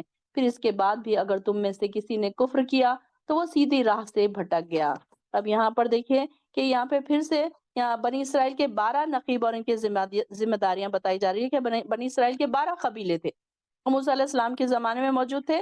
جو بنی اسرائیل نے جب موسیٰ علیہ السلام سے پانی کا مطالبہ کیا تو اللہ تعالیٰ نے 12 چشمے بہہ نکلے، پھر اس میں سے جب انہوں نے اپنا عصا مارا تو، اور 12 چشمے پھر 12 قبیلوں نے اپنے اپنے نام کر لیے۔ تو یہ ان کو کیا کہا گیا تھا؟ اب ان کو یہ بھی تعلیم دی گئی تھی کہ بنی اسرائیل کو نماز قائم کرتے رہنے کی تعلیم دی گئی تھی، زکوٰۃ ادا کرنا، اور پھر جو بھی رسول آئیں گے ان کی مدد کرنا، ان پر ایمان لانا، ان کی جان اور مال سے ان کی مدد کرنا، اور لوگوں کو قرض حسنہ دیتے رہنا۔ یہ ساری چیزیں ان کو کہی گئی تھی۔ پھر انہوں نے اس کے بعد میں بھی انہوں نے کیا کیا تھا، اس کو اگر ان سے یہ کہا گیا کہ اگر یہ کریں گے تو کیا کریں گے ہم، اللہ تعالیٰ نے ان سے وعدہ کیا تھا کہ ہم تم سے تمہاری برائیاں دور کر دیں گے۔ برائیاں دور کرنے کے 2 مطلب ہو سکتے ہیں، کہ ایک تو یہ جو شخص نیکی کے بڑے بڑے کاموں میں لگا رہے تو اس کے ذہن برائیوں کی طرف منتقل ہوتا ہی نہیں ہے۔ دیکھیے کہ ایک بار اب آپ رمضان میں دیکھیے کہ جب زیادہ نیکیوں میں انسان رہتا ہے، دن بھر قرآن پڑھ رہا ہے، نمازیں پڑھ رہا ہے، تو گناہوں کی طرف وہ آٹومیٹیکلی نہیں جاتا۔ جیسے کہ جو شراب پینے والا ہے اس کی شراب چھوٹ جاتی ہے، جو موویز دیکھنے والا ہے وہ رمضان میں موویز نہیں دیکھتا۔ کیوں؟ ریزن کیا بنتا ہے؟ کیونکہ وہ نیکیوں میں اتنا اپنے آپ کو بزی رکھتا ہے کہ اس کو وہ ساری چیزیں پھر اس کے اوپر اثر انداز نہیں ہوتی، تو برائیاں اس سے دور ہوتی رہتی ہیں۔ دوسرے یہ کہ اگر ان سے کچھ برائیاں سرزد بھی ہو جائیں تو ایسی بڑی نیکیوں کے تلے دب جاتی ہیں اور اللہ تعالیٰ پھر ان کی گرفت نہیں کرتا۔ تو یہاں پر اللہ تعالیٰ فرما رہا ہے کہ میں تم سے تمہاری برائیاں کو دور کر دوں گا۔ پھر انہوں نے اپنے عہد کو توڑ ڈالا، لہٰذا ہم نے ان پر لعنت کی اور ان کے دل سخت کر دیے۔ کتاب اللہ کے ان کے کلمات کو ان کے موقع محل سے بدل ڈالتے تھے، اور جو ہدایت انہیں دی گئی تھی ان کا اکثر حصہ بھول چکے تھے، سوائے چند آدمیوں کے۔ آپ کو آئے دن ان کی خیانتوں کا پتہ چلتا ہی رہتا ہے، لہٰذا انہیں معاف کیجیے اور ان سے درگزر کر دیجیے۔ یعنی کہ انہوں نے کیا کیا، بہت ساری چیزوں کو ان کی کتاب میں انہوں نے بہت ساری تحریفیں کر دی، اپنی مرضی کے فتوے دینا شروع کر دیے لوگوں کو، تو اس کے لیے ان کو کیا کہا گیا کہ ان کو درگزر کر دیجیے۔ اللہ تعالیٰ احسان کرنے والوں کو پسند کرتا ہے۔ جس طرح ہم نے ان لوگوں سے بھی پکا عہد لیا تھا جنہوں نے کہا تھا ہم نصارہ ہیں، انہیں بھی جو ہدایت دی گئی تھی ان کا کچھ حصہ انہوں نے بھلا دیا، جس کے نتیجے میں ہم نے قیامت تک ان کے درمیان دشمنی اور کینے کا بیج بو دیا، اور ان قریب اللہ تعالیٰ وہ سب کچھ بتا دے گا جو اس دنیا میں کرتے رہے۔ اے اہل کتاب، تمہارے پاس ہمارا رسول آ چکا ہے۔ آیت نمبر 15۔ ہمارا رسول آ چکا ہے جو تمہاری ان بہت سی باتوں کی وضاحت کرتا ہے جو تم کتاب میں چھپا جاتے ہو، اور بہت سی باتوں کو چھوڑ بھی دیتا ہے۔ اب تمہارے پاس اللہ کی طرف سے روشنی اور ایسی واضح کتاب آ چکی ہے جس کے ذریعے اللہ تعالیٰ لوگوں کو سلامتی کی راہیں دکھاتا ہے جو اس کی رضا کے پیچھے چلتے ہیں، اور انہیں اپنے اذن سے اندھیروں سے روشنی کی طرف لے جاتا ہے، اور سیدھی راہ کی طرف ان کی رہنمائی کرتا ہے۔ دیکھیے اللہ تعالیٰ کہ اپنے بندوں کو جو چاہتے ہیں، اگر یہ سب سے پہلے کہ انسان کہ یہدی بہ اللہ من اتبع رضوانہ، کہ جو چاہتا ہے اللہ کا اذن، جو چاہتا ہے اللہ کی رضا، تو پھر اللہ تعالیٰ اس کو کیا کرتا ہے، اپنے اذن سے اندھیروں سے روشنی کی طرف لے کر آتا ہے، سیدھی راہ کی طرف اس کی رہنمائی کرتا ہے۔ اب یہ دیکھیے کہ جیسے میں بار بار یہ کہتی ہوں کہ جو قرآن کے شوقین تھے، جن کے دلوں میں قرآن سیکھنے کی خواہش تھی، تڑپ تھی، تو اللہ تعالیٰ نے ان کو اس ایسے راستے پر لا لیا کہ جہاں پر قرآن کی آپ کو باتیں سکھائی جا رہی ہے، قرآن پر ہم ڈسکس کر رہے ہیں اور غور و فکر کر رہے ہیں، تدبر کر رہے ہیں، تو اگر ہمارے دلوں میں کہیں یہ بات ہوتی ہی نہیں تو ہم اس طرف نہ آتے، ہم بھی وہیں بیٹھے ہوتے جہاں پر دوسرے لوگ بیٹھے ہیں، کوئی پارکس میں ہوتے ہیں، ہم کوئی انجوائمنٹ میں ہوتے، کوئی پارٹیز میں ہوتے، کوئی مالز میں گھوم رہے ہوتے، اپنا وقت ہم بھی وہیں ضائع کر رہے ہوتے۔ اگر ہمارے دلوں میں کہیں اللہ کی رضا نہ ہوتی، اللہ کی رضا کی خواہش نہ ہوتی، تو ہم بھی وہی کر رہے ہوتے جو باقی کے لوگ کر رہے ہیں۔ تو یہاں پر دیکھیے کہ جو ہدایت چاہتا ہے، سب سے پہلی شرط کیا ہے کہ کوئی اللہ کی رضا چاہے، کہ میں اللہ کو کیسے خوش کروں، میں اللہ کی رضا کیسے پاؤں، کیا کام ہے جو میں اللہ کی رضا کے لیے کر لوں، کیا کیا کام ہے یہ بھی میں کر لوں، وہ بھی کر لوں کہ اللہ مجھ سے راضی ہو جائے۔ یہ خواہش تو ہو نا انسان کے اندر پہلے، تو ہمارے اندر کتنی خواہش ہے کہ یہ 10% ہے، 20% ہے، 30% ہے، اپنی خواہشات کو ناپا کرے کہ میری اللہ کو پانے کی کتنی خواہش ہے، کتنے لیول پہ میں دوڑ رہی ہوں، کتنے لیول پہ میں چل رہی ہوں، کہ کیا میرا چلنا یہاں پر بہت سلو ہے، کیا میرا چلنا یہاں پر دوڑ لگا رہی ہوں میں، کیسے ہیں۔ ایک تو ہوتا ہے کہ جان پہ سے اٹھ کے چل رہے ہیں، بوجھل قدم سے چل رہے ہیں۔ اب آپ دیکھیے کہ کسی کو اگر ایک شخص کو پھانسی کی سزا ہو رہی، تو وہ کیا وہاں دوڑ کے جائے گا، خوشی سے جائے گا، بلکہ ایک ایک قدم اس کے لیے بھاری ہوگا۔ تو یہاں اور دیکھیے کہ کہیں اگر آپ کو پتا چلے کہ آپ کے لیے پرائز اٹھا ہے، آپ کا لاٹری کا ٹکٹ اٹھا ہے بہت، یا پھر کہیں بہت زیادہ آپ کا پرائز اٹھا ہے، تو آپ کیا دوڑ دوڑ کے وہاں پر جائیں گے۔ تو یہاں پر ہم اللہ کی طرف کیسے جاتے ہیں، سوچا کریں کہ میں اللہ کے لیے، اللہ کی رضا کے لیے، نمازوں کے لیے، دین کے کاموں کے لیے، قرآن کی کلاسز کے لیے میں کتنی دوڑ لگاتی ہوں، کتنے دوڑ کے جاتی ہوں، کتنے اپنے سارے کام پیچھے چھوڑتی ہوں، یا میں یہ سوچتی ہوں کہ نہیں ابھی یہ کام کر لوں پھر میں جاؤں گی، ابھی تو بہت دیر ہے، چلو ٹھیک ہے میں 10 منٹ کے بعد بھی جوائن کروں گی تو چلے گا۔ کچھ لوگ تو ایسے ہوتے ہیں جو پہلے سے جوائن کر کے بیٹھے ہوتے ہیں، 10 منٹ پہلے میں لنک اوپن کرتی ہوں تو 10 منٹ پہلے سے جوائن کر کے بیٹھے رہتے ہیں، حالانکہ کوئی ان کا نقصان نہیں ہو رہا ہوتا ہے، نہ ان کے پیسے جا رہے ہیں، نہ ان کا وقت صرف ہو رہا ہے، اور 10 منٹ تک وہ دوسرے کام کر سکتے ہیں بے شک، لیکن اللہ تعالیٰ کی لسٹ میں جو نام آ گیا، کس کا آ گیا؟ دوڑ لگانے والوں کا۔ فاستبقوا الخیرات، دوڑ لگاتے ہیں اللہ کے لیے، اللہ کی رضا کے لیے دوڑ لگاتے ہیں، تو اللہ تعالیٰ بھی دیکھیے نا کیسے انعام ہے اللہ کے، روشنی کی طرف لے کر آتا ہے اللہ تعالیٰ اندھیروں سے۔ ہم بھی اندھیروں میں تھے، کل تک ہم اندھیروں میں تھے، آپ آبزرو کیجئے، ہم جب تک قرآن کو نہیں سمجھ رہے تھے، قرآن کو نہیں پڑھ رہے تھے، بہت سارے احکامات کو ہم نے نہیں جانا تھا، ہم بھی اندھیروں میں تھے۔ اب دیکھیے کہ کیسے ہم روشنی کی طرف آ رہے ہیں، اللہ ہمیں پوری طریقے سے روشنیوں میں لے کر آ جائے، ہمارے سارے اندھیروں کو مٹا دے اللہ تعالیٰ، اور سیدھی راہ کی طرف ان کی رہنمائی بھی کرتا ہے اللہ تعالیٰ، دیکھیے پھیر دیتا ہے اللہ تعالیٰ۔ آپ دیکھیں گے کہ آپ کو ایسے ایسے راستے ملیں گے کہ جو سارے نیکیوں کے راستے ہیں۔ آپ کبھی چلے گئے، آپ نے کسی کی مدد کر دی، آپ نے کسی کا کھانا پکا دیا، آپ نے کسی کو کھانا بھیج دیا، کسی پڑوسی کا آپ نے خیال کر دیا، کسی بچے کو آپ نے ٹیوشن پڑھا دیا، یہ کیسے آپ کے لیے راستے آسان ہوئے؟ اللہ تعالیٰ نے آپ کے لیے رہنمائی کی نا، ورنہ ہم اگر چاہ کر بھی کچھ نہیں کر سکتے ہم۔ آپ دیکھیں کہ اگر کوئی انسان نیکی کرنا چاہے تو جب تک نہیں کر سکتا جب تک اللہ تعالیٰ اس کے لیے راستے آسان نہ کرے۔ تو اللہ تعالیٰ نے ہمارے لیے کیسے کیسے راستے آسان کیے۔ جب ہم کوئی دینی گروپ سے جڑتے ہیں تو آپ کو وہاں سے بہت سارے نیکیوں کے راستے پھوٹتے ہوئے نظر آتے ہیں۔ اکثر آپ کو کوئی نیکیوں کے جگہوں پر بلایا جاتا ہے، کہیں پر صدقہ و خیرات کے لیے آپ کو موقع مل جاتا ہے، کہیں پر آپ کو تجوید کے گروپس مل جاتے ہیں، کبھی آپ کو سیرت کی نالج مل گئی، کہ بہت ساری احادیث کی نالج مل گئی، بہت ساری چھوٹی چھوٹی باتیں جو ہمیں اب تک نہیں پتا تھی، وہ ساری چیزیں ہمیں مل گئی۔ تو یہ ساری چیزیں کیا ہے؟ یہ صراط مستقیم کی طرف اللہ تعالیٰ نے ہمیں ہدایت دے دی نا، تو اللہ تعالیٰ آسان کر دیتا ہے، راستے آسان کر دیتا ہے۔ یقیناً وہ لوگ جو کافر ہیں، انہوں نے کہا عیسیٰ ابن مریم ہی اللہ ہیں۔ آپ ان سے پوچھئے اگر اللہ تعالیٰ مسیح ابن مریم کو اور اس کی والدہ کو اور جو کچھ بھی زمین میں ہے ان سب کو ہلاک کر دینا چاہے تو کس کی مجال ہے کہ وہ اس کو اللہ کو اس کے ارادے سے روک سکے؟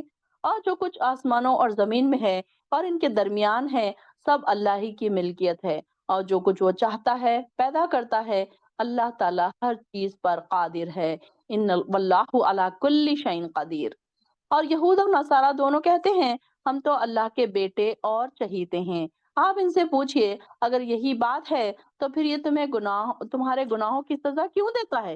بلکہ حقیقت یہی ہے کہ تم بھی ویسے ہی انسان ہو جیسے اس نے دوسرے انسان پیدا کیے ہیں، وہ جسے چاہتا ہے معاف کر دیتا ہے اور جسے چاہتا ہے سزا دیتا ہے۔ اور آسمانوں اور زمین میں جو کچھ ان کے درمیان ہے اللہ ہی کی ملکیت ہے، اور اسی کی طرف سب کو جانا ہے۔ یعنی کہ کہ بنی اسرائیل کے لوگ کیا سوچتے تھے کہ کیونکہ ہم انبیاء کی اولاد ہیں اس لیے ہم کو اللہ تعالیٰ معاف کر دے گا، ہم اللہ کے چنندہ بندے ہیں۔ تو اللہ تعالیٰ فرما رہے ہیں کہ اگر ایسا ہوتا تو اللہ تعالیٰ تمہیں سزا کیوں دیتا؟ اے اہل کتاب، تمہارے پاس ہمارا رسول اس وقت آیا اور احکام کو واضح طور پر بیان کر رہا ہے، جبکہ رسولوں کی آمد کا سلسلہ بند ہو چکا ہے۔ یعنی کہ نبی آخر الزماں کا جو انتظار ان لوگ کر رہے تھے بنی اسرائیل میں، ایک ایسا زمانہ ہے کہ ایک کے پیچھے ایک کے پیچھے ایک پہلے نبی انبیاء کا سلسلہ چلتا رہا، لیکن اب جب سلسلہ بند ہو گیا تو آپ صلی اللہ علیہ وسلم صرف سیدنا عیسیٰ علیہ السلام کے بعد انبیاء کی بعثت کا سلسلہ بند ہوا اور مسلسل 600 سال بند رہا۔ اس کے بعد جو نبی آخر الزماں ہے یعنی کہ آپ صلی اللہ علیہ وسلم آئے تو یہود اس نبی کے انتظار میں رہا کرتے تھے اور مشرکین سے کہا کرتے تھے کہ جب نبی آخر الزماں آئیں گے تو ہم اس کے جھنڈے تلے جمع ہو کر تم پر فتح حاصل کریں گے۔ مگر جب نبی آ گئے، ان کی تشریف آوری ہو گئی تو یہود نے انہیں دی ہوئی بشارت کے مطابق ٹھیک ٹھاک پہچان بھی لیا، تو صرف اسی بنا پر ان کا انکار کر دیا کہ یہ بنی اسرائیل سے نہ تھے۔ ان کی یہ نہ تھی کہ یہ ہماری نسل سے نہیں آئے، باقی سارے انبیاء ان کی نسلوں سے آئے نا، تو صرف ایک نبی جو ہے اسماعیل علیہ السلام کی نسل سے آئے، تو ان کو یہی بات بس تھا کہ یہ ہمارے نبی ہماری نسل سے نہیں آئے۔ تو تم یہ نہ کہہ سکو کہ ہمارے پاس تو کوئی خوشخبری سنانے والا اور ڈرانے والا آیا ہی نہیں تھا۔ لو اب تمہارے پاس بشارت دینے والا اور ڈرانے والا آ چکا ہے، اور اللہ ہر چیز پر خوب قادر ہے۔ اور وہ وقت بھی یاد کرو جب موسیٰ نے اپنی قوم سے کہا، اے میری قوم کے لوگوں، اللہ کے احسان کو یاد کرو جب اس نے تم پر کیا، جبکہ اس نے تم میں سے کئی نبی پیدا کیے اور کئی بادشاہ بنائے، اور تمہیں وہ کچھ دیا جو اقوام عالم میں سے کسی کو نہ دیا۔ یعنی کہ یہاں پر بنی اسرائیل کے بارے میں بتایا جا رہا ہے کہ ان کے اوپر کتنی نعمتیں اللہ تعالیٰ نے بھیجی تھی۔ اے میری قوم، اس پاک سرزمین میں داخل ہو جاؤ جو اللہ نے تمہارے لیے مقدر کر رکھی ہے، اور پیچھے نہ ہٹو اور نہ نقصان اٹھانے والوں میں سے ہو جاؤ، ورنہ نقصان اٹھا کر لوٹو گے۔ تو وہ کہنے لگے، موسیٰ، وہاں تو بڑے زوراور لوگ رہتے ہیں، جب تک وہ وہاں سے نکل نہ جائیں ہم تو وہاں نہ جائیں گے، اگر وہ وہاں سے نکل جائیں گے تو ہم داخل ہونے کو تیار ہیں۔ اور جو لوگ اللہ سے ڈرتے رہے، اب یہاں پر دیکھیے کہ یہ جو یہ لوگ وہاں سے نکلے، ان کو جب بنی اسرائیل کو اس نے فرعون سے جب انہوں نے نجات دلا کر واپس لے کر آئے، جب 40 سال وہ لوگ وادی تیہ میں انہوں نے گزارا، تب جب یہ پرانے ان کے ذرے بوڑھے ختم ہو چکے تھے، اب یہ ان کو جانا کہاں تھا؟ واپس فلسطین جانا تھا، ان کے آبائی وطن فلسطین ان کو جانا تھا۔ ان کی ہجرت ان کے آبائی وطن کی طرف بتائی گئی ہے، کیونکہ یہاں پر سارے انبیاء ادھر ہی آئے تھے نا، ابراہیم علیہ السلام، اسحاق علیہ السلام، یعقوب علیہ السلام، سارے کے سارے انبیاء ادھر ہی آئے تھے، تو اس طرح ان کا آبائی وطن ان کو واپس مل جانے والا تھا۔ اب ان مہاجرین کو لے کر جا کر وہ فلسطین پر چڑھائی کرو تو بنی اسرائیل کو اللہ تعالیٰ فتح دے گا، اب ان کو یہ کہا گیا تھا۔ تو چنانچہ موسیٰ علیہ السلام نے ان کو جہاد کی ترغیب دی اور ان کو کہا کہ چلو اب یہ سوچا کہ پہلے ہمیں فلسطین کے موجودہ حالات سے پوری طرح واقف ہونا چاہیے، تب ہی جنگ کی کوئی بات سوچ سکتے ہیں۔ تو انہوں نے کیا کیا کہ 12 آدمیوں کو فلسطین کے سیاسی حالات کا جائزہ لینے کے لیے روانہ کیا۔ تو سیدنا موسیٰ علیہ السلام نے ان لوگوں کو روانہ کرتے وقت یہ تاکید کی کہ حالات جیسے بھی ہوں، آ کر صرف مجھے بتانا، کسی کے اور دوسروں کے سامنے مت بتانا۔ اب جب لیکن ان لوگوں نے موسیٰ علیہ السلام کے حکم کی خلاف ورزی کی، اور جب فلسطین کے علاقے کا دورہ کر کے واپس آئے تو ان کی رپورٹ خفیہ طور پر سیدنا موسیٰ علیہ السلام کو دینے کے بجائے ہر ایک کو وہاں کے حالات بتانا شروع کر دیے۔ اور وہ رپورٹ کیا تھی؟ یہ تھی کہ فلسطین کا علاقہ واقعی بڑا زرخیز شاداب ہے، وہاں پانی اور دودھ کی نہریں بہتی ہیں، لوگوں میں معاشی حالت بہت اچھی ہے، اور لیکن وہ لوگ بڑے طاقتور اور زوراور اور قداور ہے، تو ہم ان کے مقابلے میں بہت چھوٹے سے ہیں اور ہمیں یہ بہت کمزور سمجھتے ہیں، لہٰذا ان لوگوں پر فتح حاصل کرنا ہمارے بس کی بات نہیں ہے۔ تو موسیٰ علیہ السلام سے کہنے لگے کہ ان طاقتور لوگوں کی موجودگی میں ہمارا وہاں داخل ہونا اور پھر مقابلہ کرنا اور فتح یاب ہونا یہ تو ممکن ہی نہیں ہے، یہ تو بڑا ہی مشکل ہے۔ تو اللہ تعالیٰ نے یہ علاقہ ہمارے مقدر میں لکھا ہوا ہے، تو وہ ایسے کوئی انتظام کر دے گا کہ وہ وہاں سے خود ہی نکل جائیں گے، تبھی ہم داخل ہوں گے۔ تو یہاں پر دیکھیے کہ انہوں نے کیا کہا، قالوا یا موسیٰ ان فیہا قوما جبارین، کہ اے وہاں کے لوگ تو بہت زیادہ ہے، تو ہم کیا کریں گے کہ ہم تو نہیں جائیں گے وہاں پر، کیا کرو وہاں پر آگے آئے گا کہ جو لوگ اللہ سے ڈرتے تھے ان میں سے 2 آدمیوں نے کہا کہ جن کو اللہ نے اپنی نعمت سے نوازا تھا، ان جباروں کے مقابلے کے لیے دروازوں میں داخل تو ہو جاؤ، جب تم اس میں داخل ہوگے تو پھر تم ہی غالب رہو گے، اگر تم ایمان لاتے ہو تو پھر اللہ پر بھروسہ کرو۔ قوم کے لوگ کہنے لگے، اے موسیٰ، جب تک وہ جبار لوگ وہاں پر ہے، یعنی کہ طاقتور لوگ وہاں پر ہے موجود ہے، تو ہم تو کبھی بھی داخل نہ ہوں گے، لہٰذا تم اور تمہارا رب دونوں جاؤ اور ان سے جنگ کرو، ہم تو یہیں بیٹھے رہیں گے۔ دیکھیں آیت نمبر 24 میں انہوں نے کیا کہا، قالوا یا موسیٰ انا لن ندخلها، کہ اے موسیٰ ہم ہرگز وہاں داخل نہیں ہوں گے، ابداً کبھی بھی، ما داموا فیہا، جب تک وہ اس میں رہیں گے، فاذهب، تم جاؤ، انتا و ربک، تم اور تمہارا رب دونوں جاؤ، فقاتلا، اور تم دونوں لڑو، ہم تو یہیں بیٹھے رہیں گے۔ مطلب اتنے بزدل تھے وہ کہ اب وہ انہوں نے کہا کہ اب ہم نہیں جائیں گے۔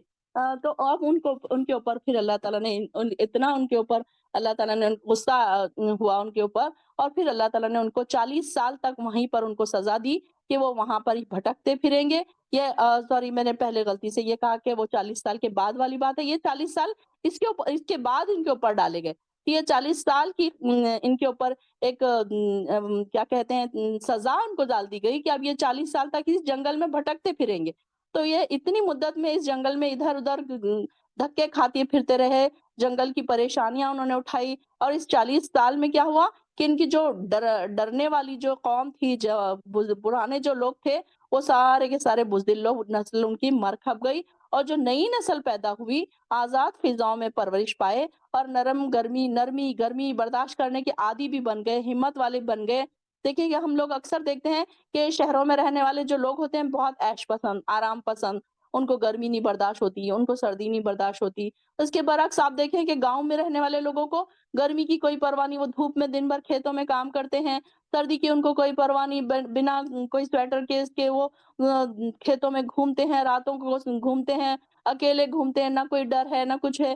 تو اس طریقے سے ان کو 40 سال کا جو ان کے اوپر ایک سزا معین کی گئی تھی، اس کا مقصد ایک یہ تھا کہ ان کی نئی نسل یہ اس طریقے سے یہ کھلی میدان میں، آزاد فضاؤں میں پرورش پائے، تاکہ پھر وہ کیا ہو، ایک طاقتور قوم بنے ہوئے پھر وہ لوگ اس قابل ہوں گے کہ انہیں جہاد کے لیے ترغیب دی جائے گی تو وہ اٹھ کھڑے ہوں گے۔